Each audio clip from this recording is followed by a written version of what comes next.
I don't know if you realize this, Jerm. I haven't been in the studio in 2 weeks. Has it been 2? Oh, it has been 2 weeks. It has been 2 weeks. Because you flew to get the divorce papers. And then last I saw that. I was watching the episode. I'm like, oh, is that where I was? Oh, we had to have some fun with it. Come on. You weren't here. I had to make up some fibs or some fun with it. No, I feel it. I thought it was hilarious. It was funny. And last week, I apologize for our horrible camera viewing, but yeah, I do want to apologize. That is not the show that we expected to put out that day. Unfortunately, in the world of entertainment and just the world of anything, things change on a dime. We unfortunately, the production company, amazing AU Productions that puts on our podcast every week, obviously we're not their only client. So they do have other podcasts and other shows that they do. So, we're trying to get it switched. And then, the podcast, there's a podcast that films after us. And I got with them and was like, hey, do you mind if we cut it back an hour? Because 2 weeks or 3 weeks ago, we changed the whole day. We came in a day earlier and filmed because they had to do something. And, was texting back and forth. Then they were like, yeah, man, anytime, no worries. It's just an hour. And then it turned into be an issue. So we were under the gun. Under the gun. This is factual. Bro, who can't bring guns into a NASCAR event? That just doesn't make sense. You can't bring them into any stadium. Basketball, football, NASCAR, like, hey, you want to carry a gun? I'm for it, 100%. Well, but there are certain places that I don't think people should. Maybe you're responsible, or certain people are responsible. I think some people are irresponsible. And I guess I've been breaking the law a lot. Yeah. Producer Jimmy we're in line, and we're trying to get in, and then he sees the sign that says, no firearms. And threw a metal detector. Oh, yeah. He looks at us like, they're not going to let me in. And I'm like, why, man? The camera equipment's fine. We're going to be okay. So we learned to be a production crew in line. Yeah. Here's your microphones. Hit this button. Do this. Use your phone. Don't talk too loud. Keep recording. And we became production assistants. We did. In about a 12-minute line. We're not very good at it. No. For the time you had to learn, I'm very proud of you guys. Well, thank you. Oh, thanks, Jimmy. Are you hiring? No. Yes, he won't hire us. He won't hire us. But we did, I didn't realize it until I was watching the episode back. We actually had a YouTuber on our episode in the beginning. He was sitting in the background, trying to remember his name. Fedel. Now, see, I got to get it right. But yeah, he was, because remember, we saw him, and we actually talked to him. And I remember when he told me his name, and it didn't register. And in my head, I was like, shit, I already forgot what his name was, and this stinks because, I knew, he had a cameraman and all that. So I knew it was somebody that was doing something. He has, 1 million followers. The guy's doing great stuff. Thurl Des. That's who it was. And he's, ended up checking out his content. He has really great content. It's funny. Mostly about NASCAR?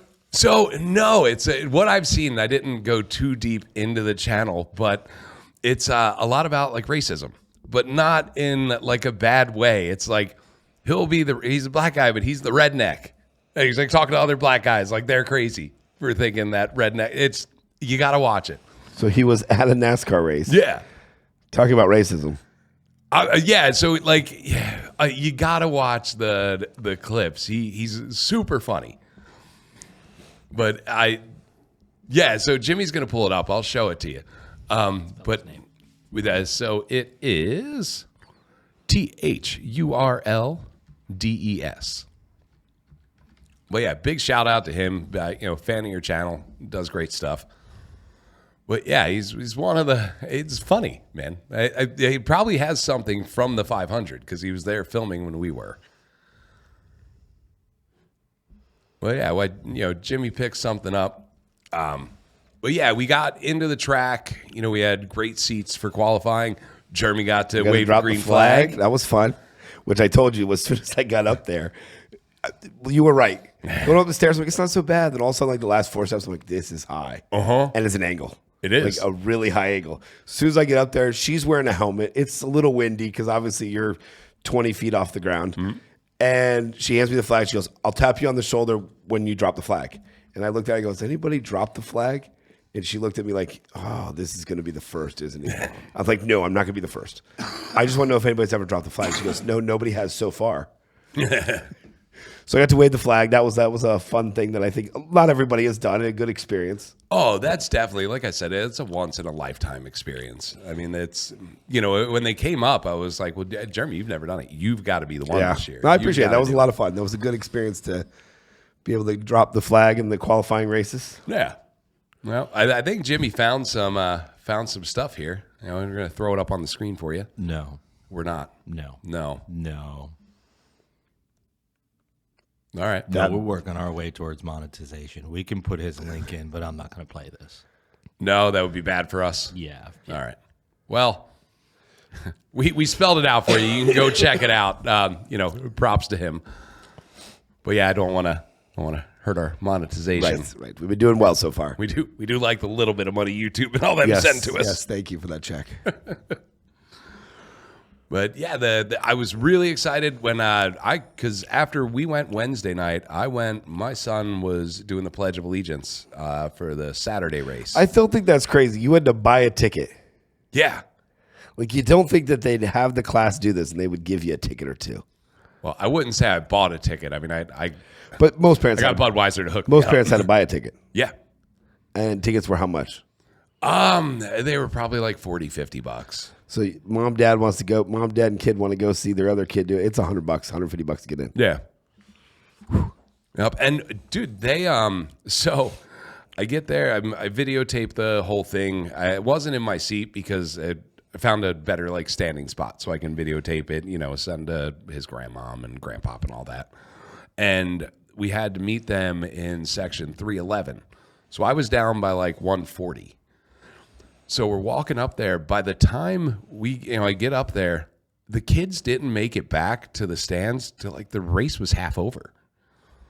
Because they were on the infield. Yeah. They had to take them around back to the other side. Yeah, apparently they had to walk. They didn't even give them like a little ride on a golf cart. They had to walk all the way through the tunnel and back. They had to walk under the tunnel and all the way through. They missed half the race. That's not really right. I know. I thought NASCAR would at least given them a little ride to the stands, but no such luck. But yeah, he missed half the race, but it was fun. We got to, we sat in the stands. Why'd you go in the infield? I didn't have infield tickets. I bet you I could have been a chaperone, though. I have never paid for tickets to get inside that race. No, me either. But I'm saying you can drive right in. Yeah, to the infield? Yeah. Mm-hmm. Every race.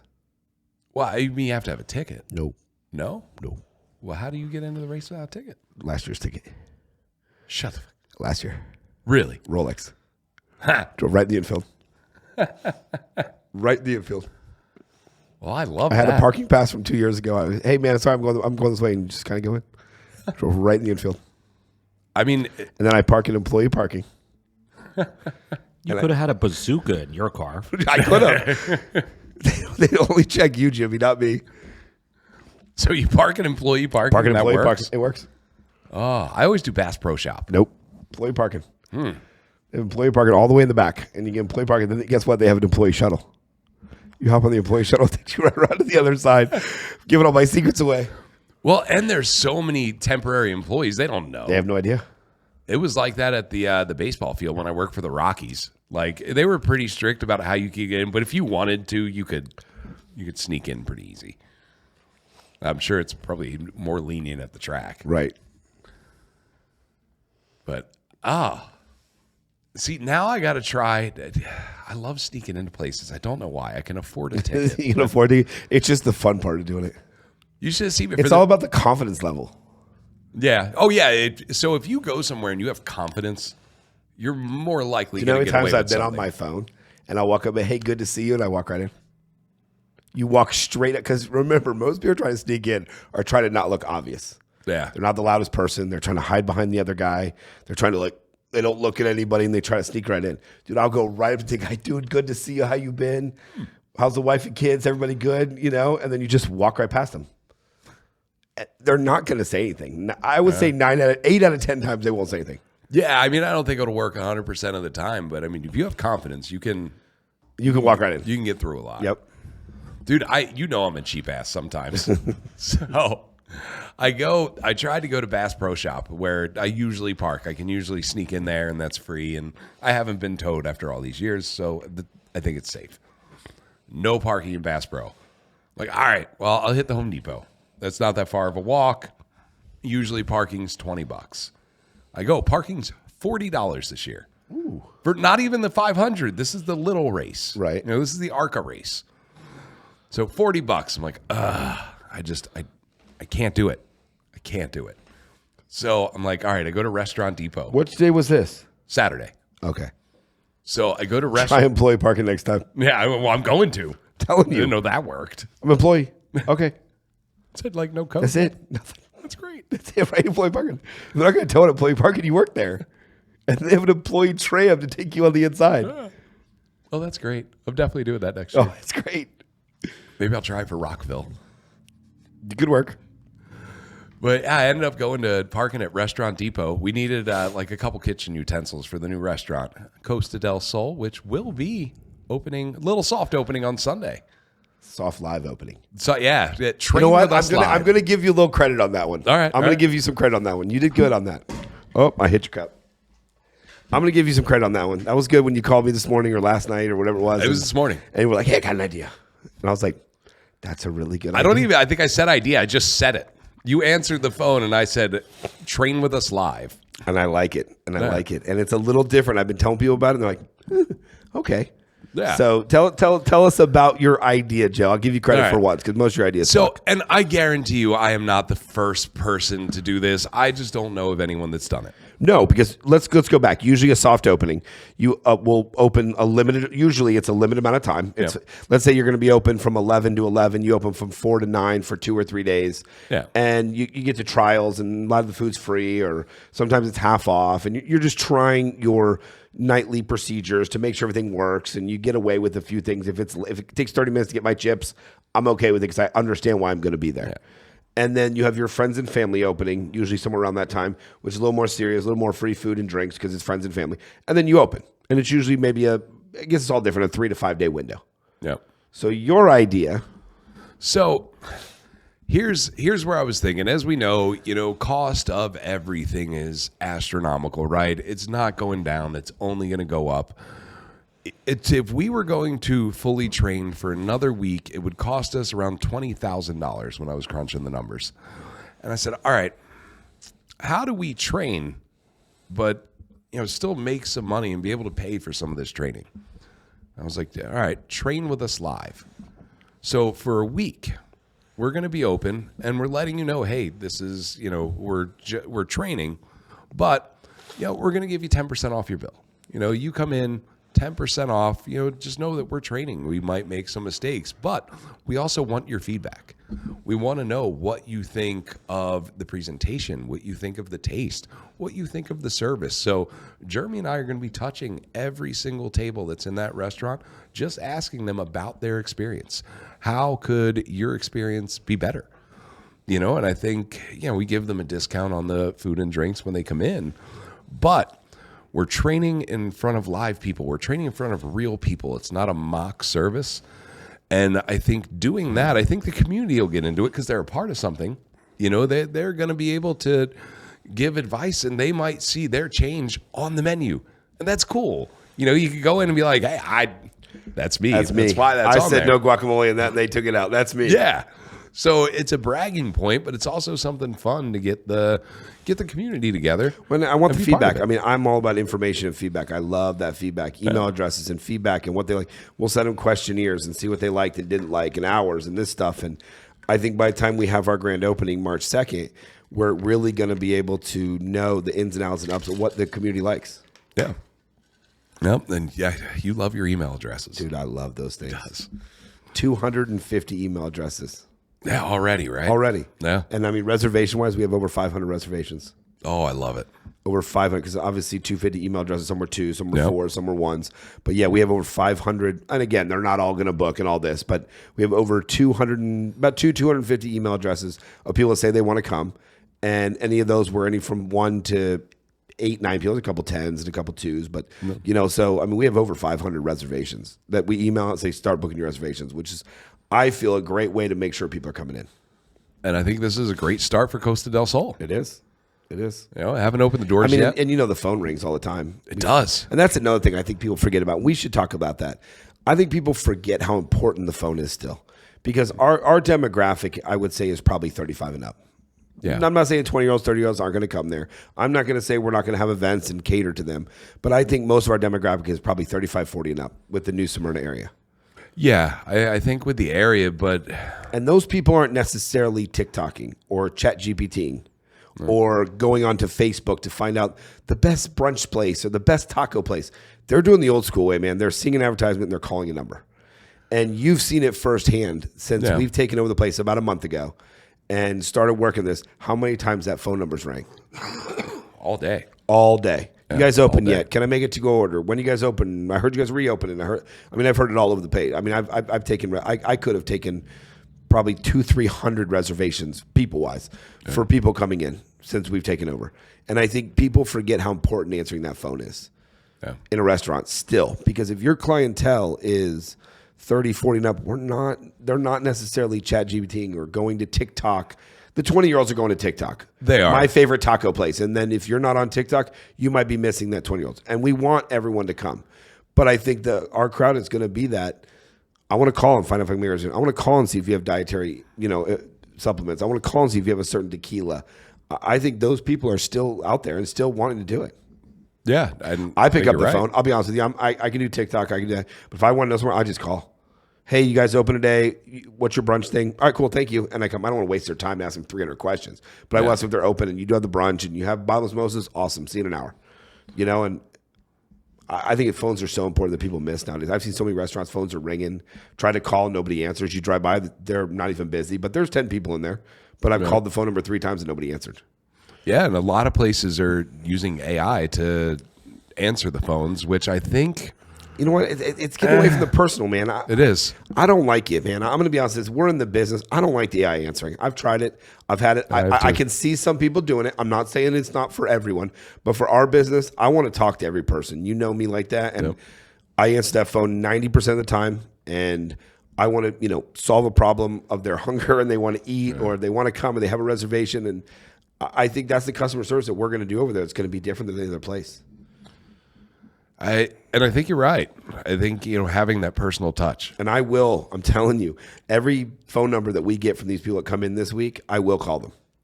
I will pick up the phone and do my damnedest to call every single one of them. How was your experience?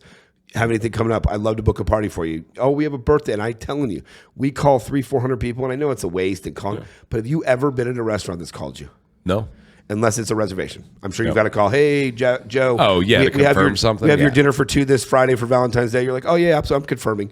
Have you ever got a call from any restaurant ever in your career saying, hey, just want to see how your meal was? Just want to see how your party was? Nope.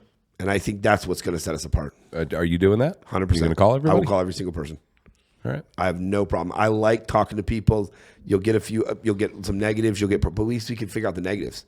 A lot of people ain't liking this XYZ product. Yeah. Then I'm going to go, Joe, I've called 37 people today, and 14 of them did not like our XYZ product. And we could change that instead of keep serving something that they don't like. Yeah. And I think that's great. And, I would definitely be there helping you make those calls, but my phone died. Right now? Yeah, all the time. He's so good at the phone, though. Jimmy, do you have your gun? If I got a call asking how your restaurant was, what would you do, honestly? Not come back. Why? Really? Jimmy, if you came Don't bother me. If you came to the restaurant. First of all, how'd you get my phone number? I asked for it, first of all. I didn't just get it. I'm not just going to call for a reservation.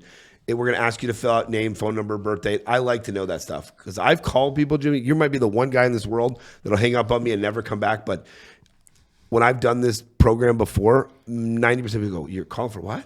I'm like, you visited our restaurant 2 days ago, and I just want to see how your experience was. That's it. All right, hit me with it. Hit me with you the cold can't call. put me on the spot. No. You're putting me on the spot. Joe's good at this. You're putting me on the spot. I'm in the middle of working. Ring, ring, ring. My phone goes off. I pick it up. Hello? Is this Jimmy? Who is this? Jimmy, this is Jeremy from Costa del Sol. You visited us last Thursday. I just wanted to call, see how your experience was. You had a great time.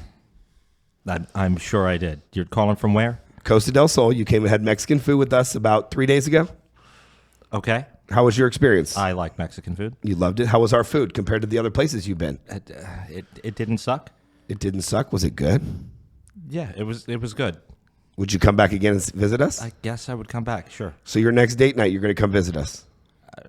Is this like a cold call to get more business? Like, No, what, do you want to know when I'm coming back? I just wanted to see if there's anything we can do for you and see how your experience was. Because we can only grow and be better if we know what our guests like. It was fine. I'd rather be off the phone right now. Great. Jimmy, have a great day. We'll see you again.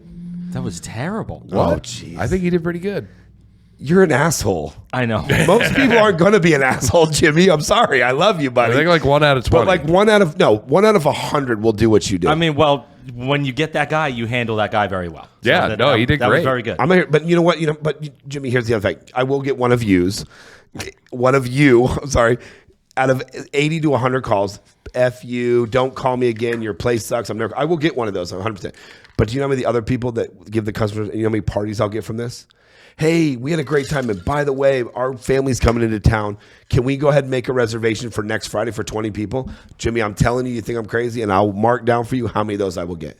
So out of the calls that you make, would you say you land 10% or more that you get business on the phone that day?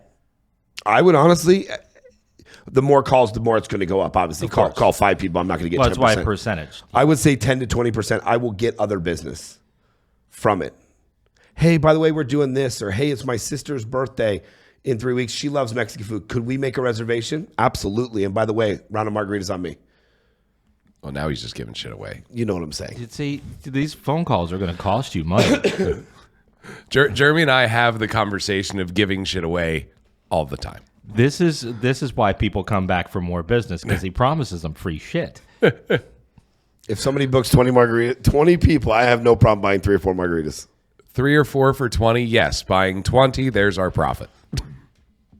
He did very well, though. He did. I got He the did. guy cold calling to sell roofs to tell me to delete myself. To delete yourself. Oh, yeah, I got him good. Well, I can't say I'm on the air. But what he here's told it, me to do. like I said, out of 80 to 100 calls, I'm going to get 1 or 2 Jimmys. But I will get 10% of business. So I will get 8 to 10 people that will rebook, do something. Hey, we got this coming up. And I think it's about community. If you get 10% people spending more money, then it's worth every bit of the calls. And I do it while I'm driving. I do it while I'm in the car. I don't waste time sitting there. I do it like when I have a 45-minute drive down there, I will call 20 people on the way down there. Yeah. Instead of listening to music or talking to somebody, I will call 20 people on my way down there. Mm-hmm. I've seen how he does it. Well, he's going to move closer. Now what are you going to do? I'll call 8 people on my way there.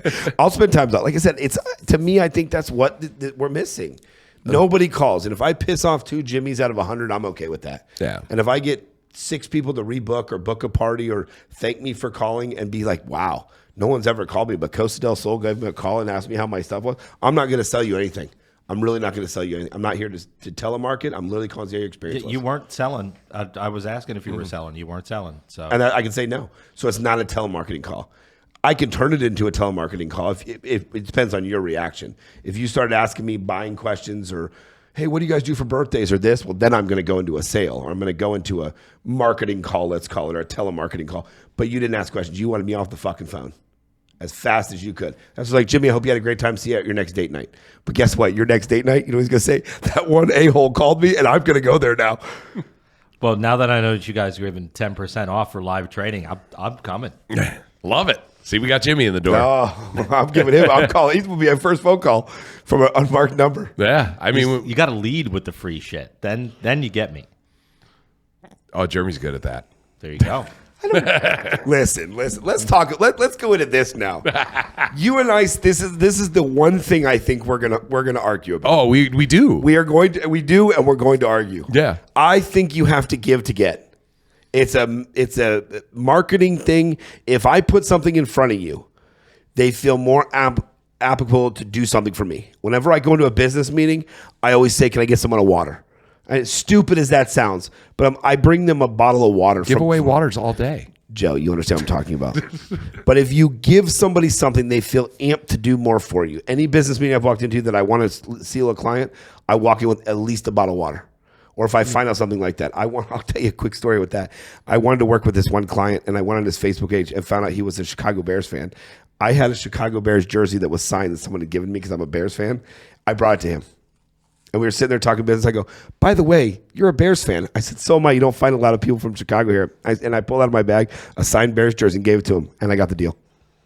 Well, yeah.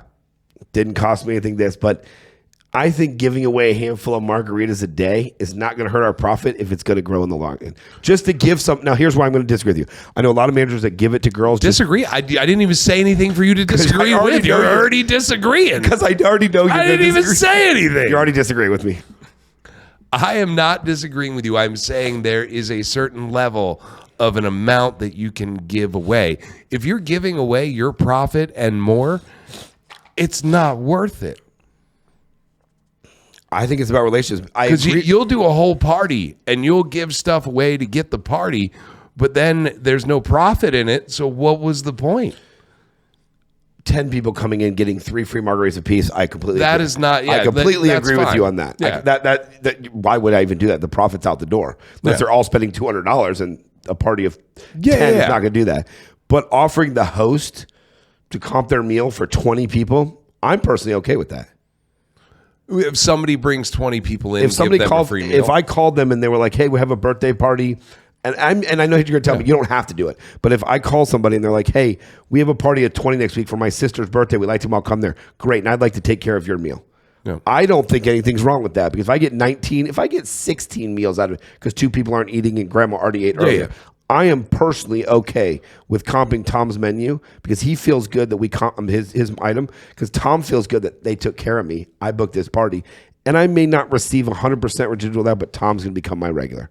Yeah. And I've built other bars by that way. People come see me and you lessen it and you lessen it and you lessen it.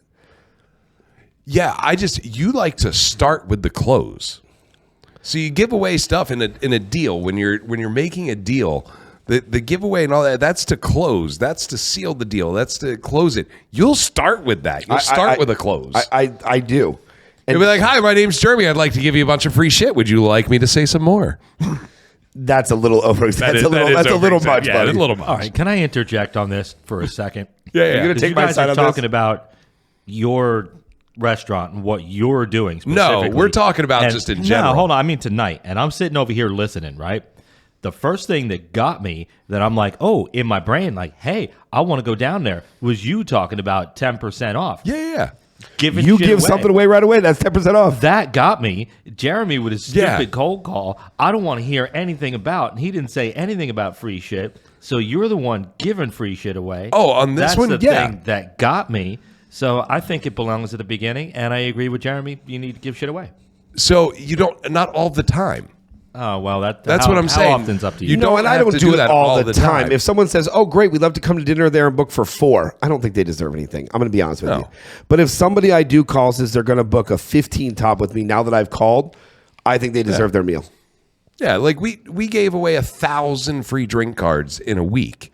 Right. That's to get people in the door. There's just a certain level of giving away because, like, take a slow season, for a restaurant. And this is, so you're paying to have this done. You're paying for this entertainment. You're paying for this. We're not going to have a slow season. No, okay.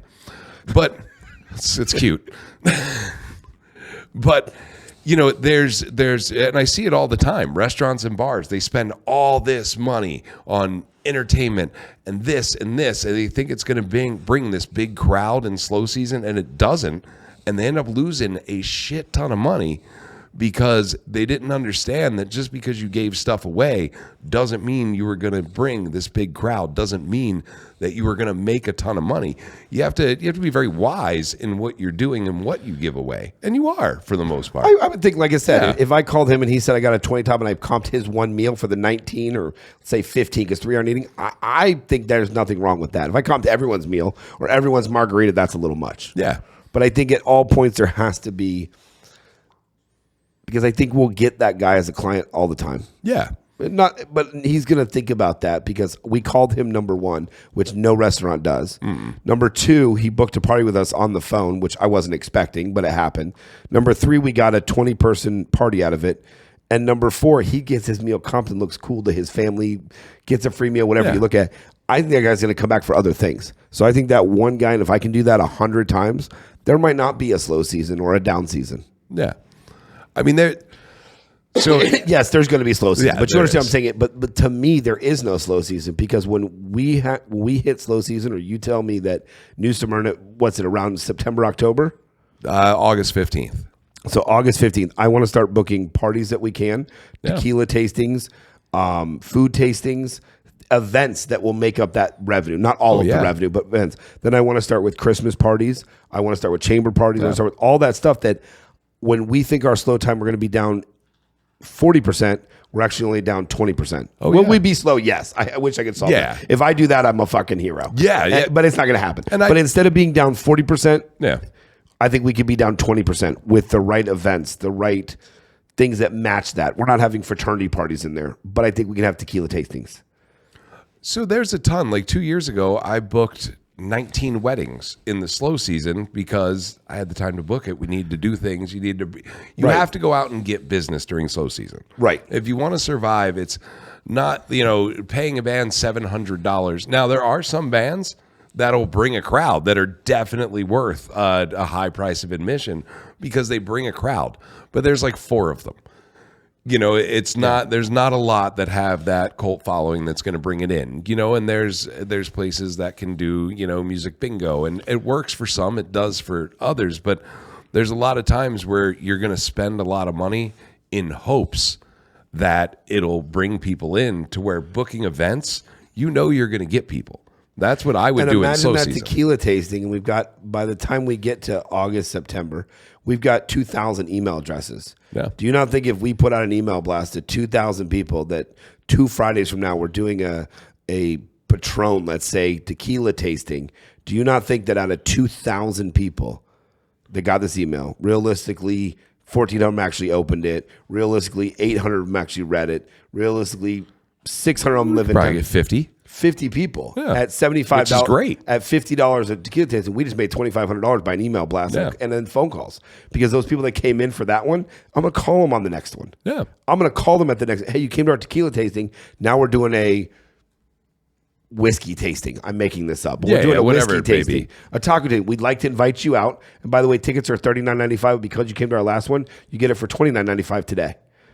We're selling for $29.95 anyway. Yeah. You give them the discount. Like everyone's happy. We have to make our own business there. Oh, you do? 100% of the time. Absolutely. And I think that's my part of it. And I know sometimes Yeah. you have your part, I have my part. We have our parts. We have distant parts. But I think I never want a slow time there. Oh, I definitely don't want one. And I don't think we have to. I feel very confident we don't have to. We have to do other things. Correct. It's just you can't just open the door and expect people to be there, in a tourist town. We're going to have locals and we're going to have regulars. We're going to have all that. And that helps you keep your lights on in the winter. But if you want to, you could turtle or you could make a profit. By turtling, you just kind of cut your staff down, you go down, you don't lose money, you just do your thing. Right. Or you can go out and get business. Like I said, I booked like 19 weddings that one year, and just the deposits alone were fantastic, and got us through slow season. Because you thought outside the box. You did something different. That's what we have to do here. Yeah, and you're not busy. You're busy, but you're not like busy season busy. But you're making a profit. Right. You're not losing, And I don't think we have to. and that's the goal. I mean, the goal is to make money. And, if you can do that in a tourist town in the slow season, that's the goal. That's what everyone's trying to do. And, you see it in town all the time. I mean, every couple years, it gets it's almost like a refresher. You have new people that buy restaurants, new people that run restaurants. And, I think it's funny because you see it all the time. They come in from different towns like, yeah, not going to be a slow season when I'm here. And, you see it, they all do the same stuff too. Like if 4 or 5 of them are at different bars or restaurants, they all do the exact same When you say exact thing. same thing, like what? Like it could be Like a they all do weekly karaoke event. Tuesday? Yeah, like karaoke. Like I'll do karaoke this week, and they'll all do karaoke on like a different night. And it'll, it just dwindles down because now it's happening too many times. There's not a lot of people that are going to go to karaoke 5 nights a week. I would. I would not. I love karaoke. Do you? Big fan. I do not like karaoke. I like it for the bar. I don't like to sing. I don't want to hear people sing. We have one at one of our places last night, and you've got people singing this song and that song. And I heard a Frozen song last night, and I heard 9 Inch Nails, and somebody did literally screaming into a microphone emo song. And it's like, yeah, no. I hate putting on karaoke. That is no fun to work. If you're putting on karaoke and you're working it, it's terrible. But you like going to it. I love going to Do karaoke. you sing? Oh, yeah. Dude, karaoke You know what you just did, right? What? You know what you just did, right? You're hosting a karaoke competition. Oh, God, no. I don't. Oh, yeah. You like going to them, and now it's the business. I like going. But I want you to host a karaoke competition. I don't want to work it. I want to have fun. You can sing it and host it. I mean, give me a mic. I'd probably have a good Joe's time. karaoke. Outsing Joe, get a free margarita. Dude, I had I would use karaoke to get laid. Did you? Yeah, it worked out Singing so an Elton well. John song made you get laid? I'd find who. What's your go-to song? Like I'd acquire my target, all right, and I'd go in, I'd start talking to her, and I'd in conversation, I'd be like, "Come on, do a song with me." I'd get her to come up and What duo song? Kid Rock, Sheryl Crow, Pitcher. And at the end of the song, when I just called to say I love you and come back home, I do the hair thing, put the hair behind their ear while I'm singing and looking into their eyes. Every time. Every time. That's why I'm married. That was the song you did? Yeah. But yeah, worked like a charm for so many years. Same song. Okay, he's got a little plan. Joe's got a little plan for it. And there was one other song that I would do all the time. Blame It on the Rain. This Is How We Do It by Montel Jordan. Yeah. That was a big one. I would get into it. I'd like How many times would you say this worked? The Kid Rock over 20. And how many times you try it? Roundabout. Probably a 50% success rate. So you probably did this with this girl you met at the bar. Say 50 times, 40, 50 times, and 20, 25% of the time you took her home. 50% of the time. Really? Yeah. It's good odds. It was great. It was. Do you think it'd work nowadays? I don't know. I know you're married and now. everything. I know you're married, but I'm saying, do you think if somebody took that theory and did it today in 2026, that theory would work? Remember, you did this in 1984. Come on.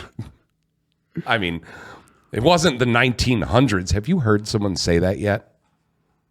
No. Yeah. Someone said it's not the 1900s? Yeah. Wow. Yeah. I don't like how that makes me feel. Me either. I did not like when I heard the 1900s. I don't know. I'm 25-ish. Yeah, I know. Yeah. We were born in the 2000s. Yeah. Yes, it was.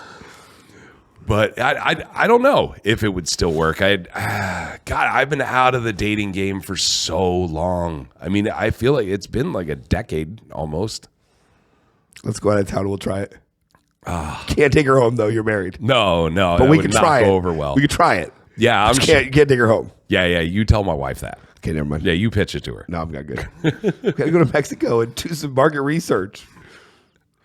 It's okay because it's another country, right? It's another country. We're doing market research. It's a business trip.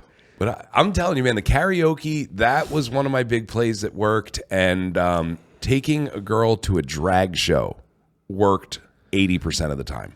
A drag? Why they felt comfortable? So hear me out on this. A drag show. Like a Sunday brunch drag show or like a night drag show? No, a nighttime drag show. So hear me out. I'm trying.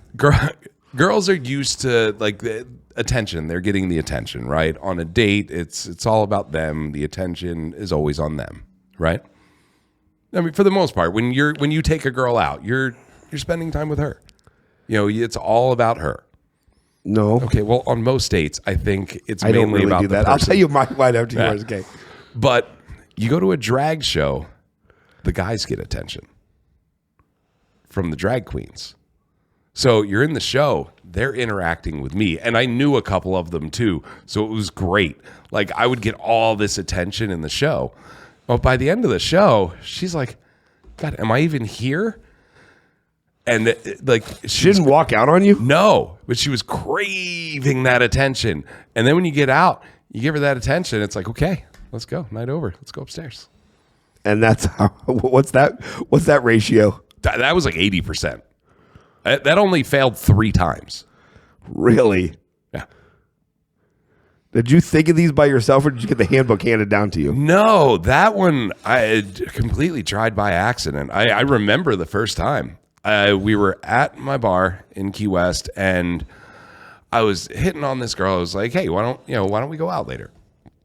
And she was like, "All right." And she's like, "Well, I don't just want to go where everybody else goes." I'm like, "Oh no, let's go to a drag show."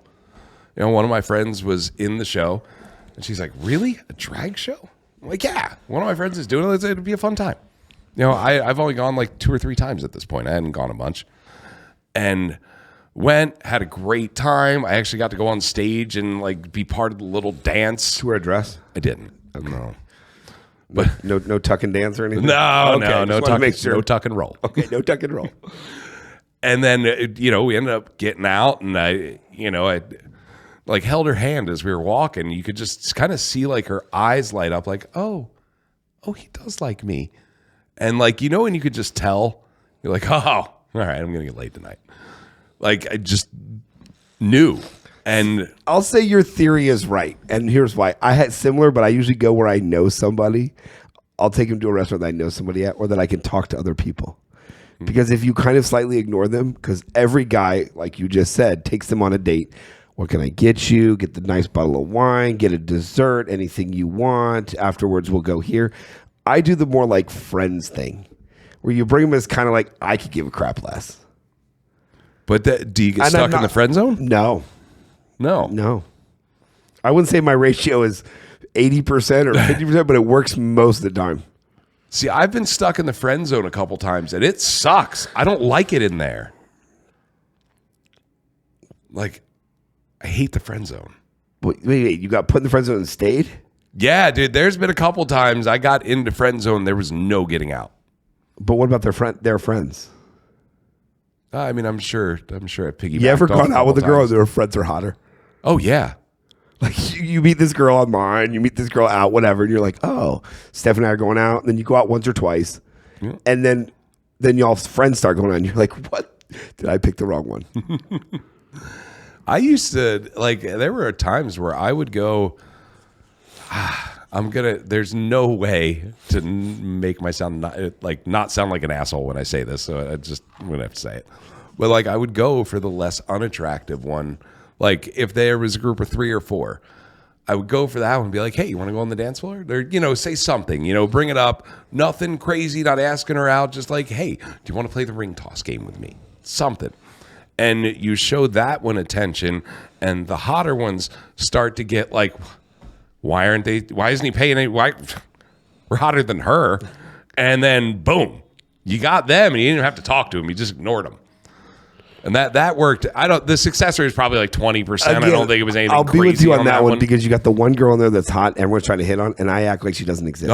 You go for the other one. I don't even go for the other one. I just don't act like I care. And then she wants to know why these 5 guys keep buying her drinks and all over her, but this guy doesn't care. Yeah. I wonder why that is. Ladies. You want what you can't have. I would love to know. I would love to know the girl brain a little bit on why that is. Because maybe we need to go to spring break and find this out. I hear Miami's bringing it back. Miami, did you hear that? I did. Miami's lessening their rules and the regulations and allowing the spring break crowd back. Now they're trying to veer them a little bit more towards the workout spring break, like with the yoga classes and the more organized spring break, let's say, which I think they're not wrong for because alcohol, the younger generation isn't all about alcohol. No, they're about the yoga and they're about the fitness and the other things that go along before alcohol. Well, I think the generation now that's taking spring break, I think they act the way Miami has wanted spring break to act for a long time. I think that now, granted, there's going to be fights. There's going to be people that get arrested. College kids, there are going to be college kids that do stupid shit. We know that. But I don't think it's nearly to the extent it was when we were on spring break. No, I agree with you 100%. I mean, we lit a place on fire one time. We were jumping out of balconies into pools. Like 4th floor into a pool. Yeah. 3rd floor, whatever it was, into a pool. God, I had a buddy climb a hotel in Panama City. He climbed the I can't think of it, not ductwork, but the drain, the water drain.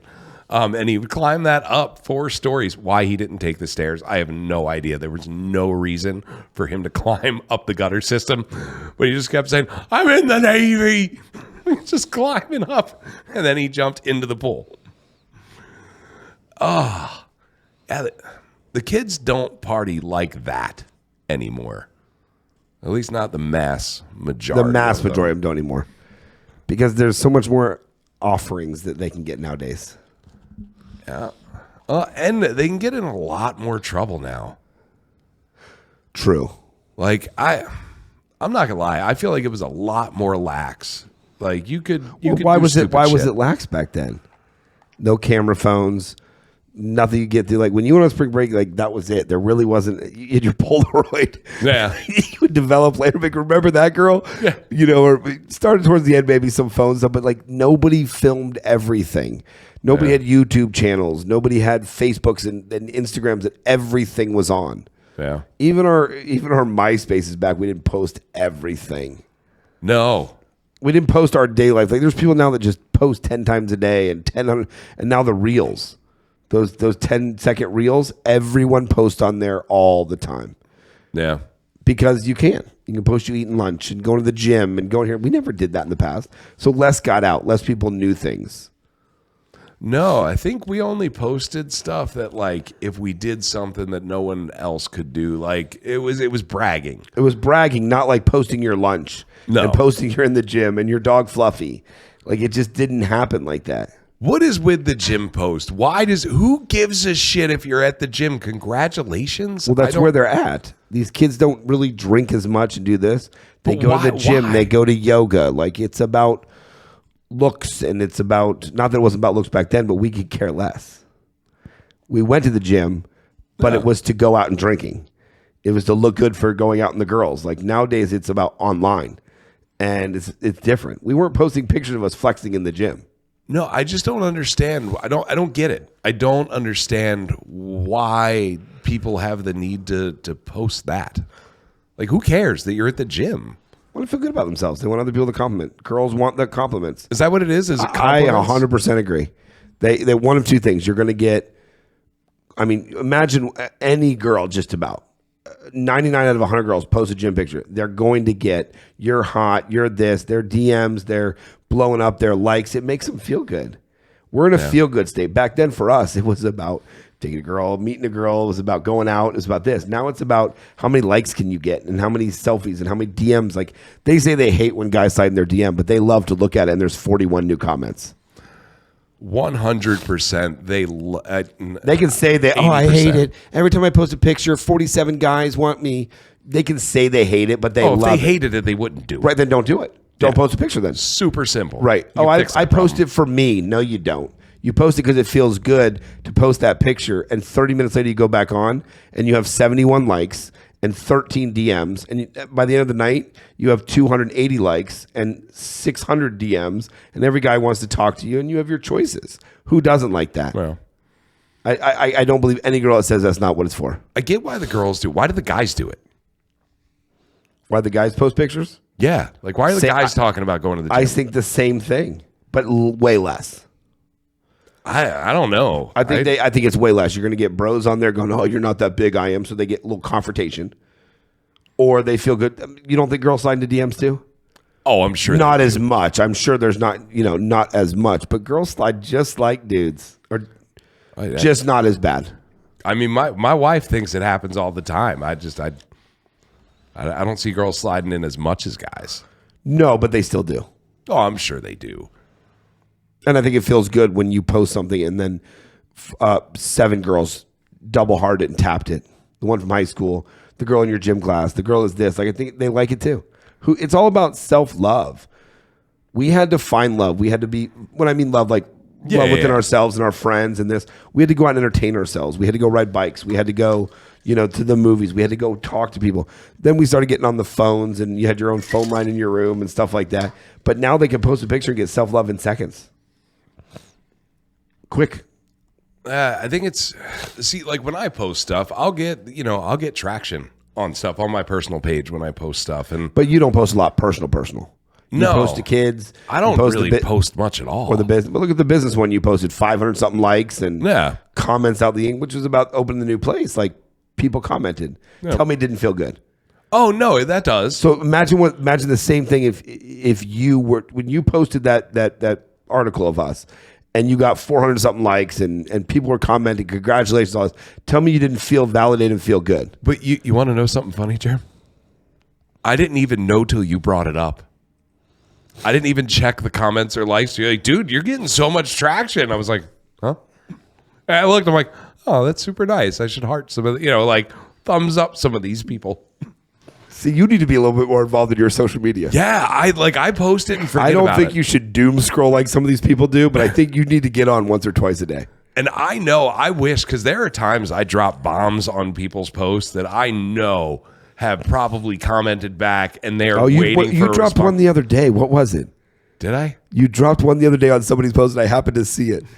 The girl that tipped. Oh, yeah. Oh, God. Oh, that'll be this week's Come On, Karen. It was our Come On, Karen. Come on, Karen. Come on, Karen. So... Somebody sent it to us, and then somebody sent it to us, and somebody sent it to us, and then you went right into the comment. I did. I called her an asshole. You did. I did. Oh man, I wonder if I can. Let's read it. Well, listen. Let's read it. Let's comment on this. We got a handful of minutes more. I want to talk about this one because I disagree with you. I literally called her an asshole. Did she ever comment back?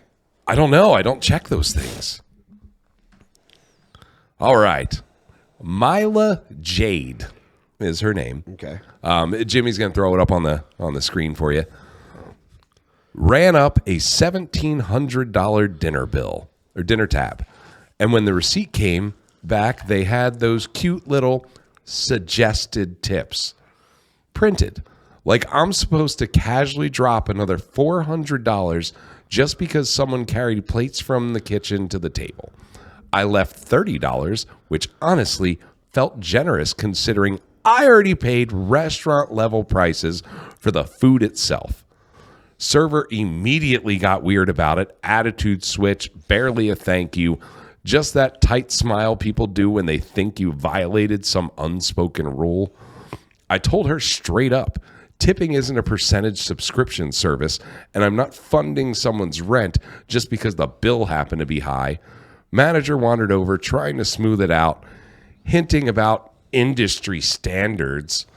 Like that magically obligates me. That only made me dig in harder because nowhere else do you get charged more for the exact same task just because the total went up. So I signed it exactly how it was, stood up and walked out while they all stared at me like I committed financial treason.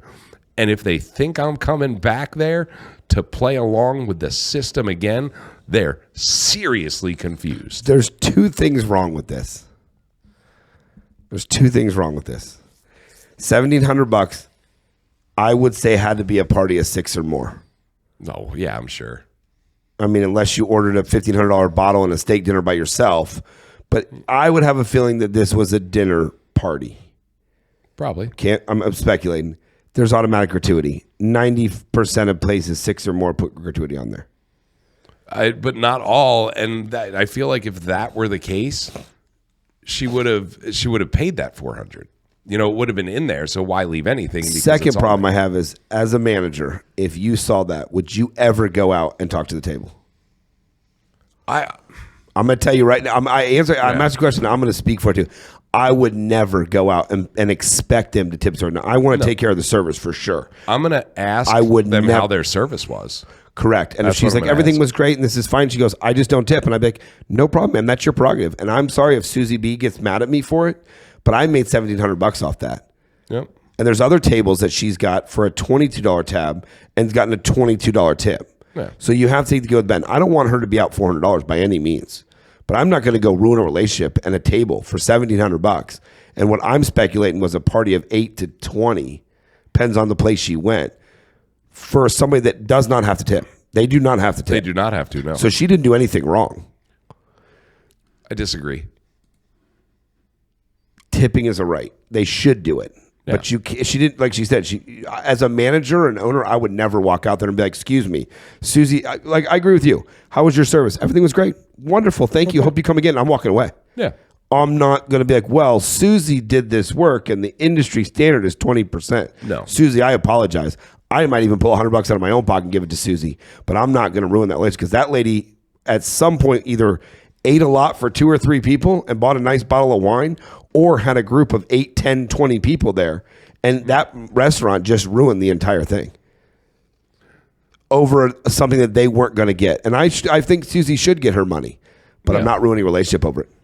No, I would never, like, I would go up and I would ask how the service was. I'm not going to bring up tipping. But she said it was an industry standard. Oh, yeah, the manager did not do that well. No, I'm telling you, that manager just ruined that table. First of all, Susie didn't get her $400, and that table's never coming back. Wrote a review, and it got to us. Yeah. Like, nothing good happened out of that table. And the only good thing that should have happened out of that table, I'm sorry, the only bad thing that should have happened out of that table is, unfortunately, Susie didn't get her tip.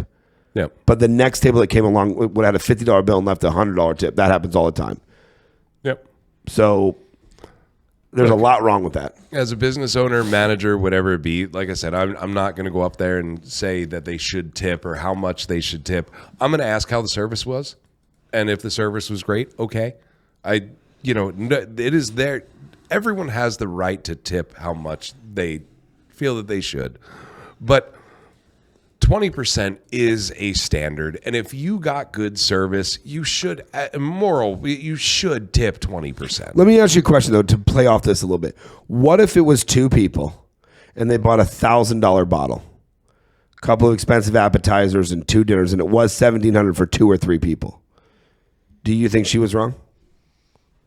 Yeah, I still think she should tip 20%. Agreed, but I don't know, man. I just don't think that the restaurant should have made a big deal out of it. The manager should have made a big deal out of it. If you're ringing up a $1,700 bill, you're not going to your normal restaurant. You're at a high end. You're at a high end place, most likely, or you have a big large party. Group. And if you're a large group, you should absolutely tip that. There should have been gratuity. Some places it's not mandatory. Some places it's not. And if you're a big party, that server, I guarantee you, if it's 15, 20 people, that server worked their ass off. I agree with you. For that table. I think they should have got it, but I don't think as much should have gone into this for not getting it. And if that was a big party and they had gratuity, it wouldn't have been an issue because it would have been on the check. Wouldn't have been industry standard. They just would have had to pay it because it would have been on the menu. Party of 6 or more, we got 22% or 20%. But there's a ton of restaurants, especially higher end ones, that do not have that on the menu. And if you're at a high end place, yeah, you should. If you're going to go there, you should factor in the tip with what you're planning on spending. And if you can't afford it, don't go. I'm agreeing with you. Remember the last show we did when I said I tipped the 7-Eleven worker and I tipped the cash casual. I tip everybody. I tip everybody. I think it's because I get it. Yeah. Maybe not the 7-Eleven. Maybe I'm a little over with the $2 tip at the 7-Eleven when they asked it on the card. Mm-hmm. But we went to Firehouse the other night, Firehouse Subs. And I left 20% on a to-go order. Yeah, I do too. But I get it. But sometimes I get where she's coming from. But I don't think she was still wrong for not tipping 20%. But that manager, owner, whoever that person was, handled that terribly. She handled it terribly. Because you lost a customer and you just lost it, and you lost reviews. Now, they didn't say the restaurant, which kind of I want to know. Yeah, I mean, it could be anywhere. I don't even know. I want to reach out to her and see if she'll come on. That would be a fun show. What was your comment on there, Joseph? Oh, God, I don't even know how to find it. I just... For some reason, it popped up on my thing. Yeah. Mileage 8. I don't know. I'll have to... Let me see if I can find it. I'll be honest with you. I think it's an AI generated and she's trolling. You think she's just... Oh, you got it up right there. Yeah, there's stuff in this picture that doesn't make sense and it doesn't... What was the food right there? What was their items right there? Exactly. There's no items listed. That's why. But what is that? What is those totals right there to the right? That just shows the gratuity. This is gratuity, and there's literally nothing up here. See, it just goes from the source data. This shows the end of a credit card. It says an authorization code, a check amount, and straight to the gratuity. This is not a real receipt. I mean, it could be. I mean, that Does it? What's it say at the bottom over there? That she blacked out some of that part area. What's that bottom part right there say? that's where her signature is. Oh, that's the signature spot. Yeah, where it's blacked off at the bottom. I found my comment though. I don't even know why I never comment on shit, but sometimes I like to drop a bomb. This here is and rage there. bait, and she got you. She did. It aggravated me for some reason. I mean, she got over 6,000 comments, so if she's monetized, good for her. She's made some money off it.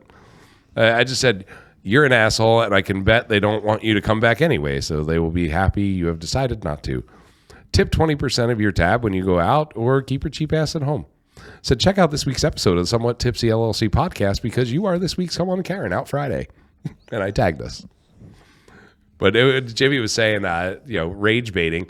At least I threw the podcast on it. Maybe we'll get some views out of it. There was 6,000 comments, so I tagged us in it. Shit. Maybe we'll get some of those 6,000 will come this way. I like it. Yeah. Let's do it. But, I mean, I think we just... This episode brought to you by Stir Hospitality. Go to stirhospitality.com if you are a new restaurant. If you're a restaurant that is not seeing the profits that you used to, Bar and nightclub. bar and nightclub too, they will get you back in the black.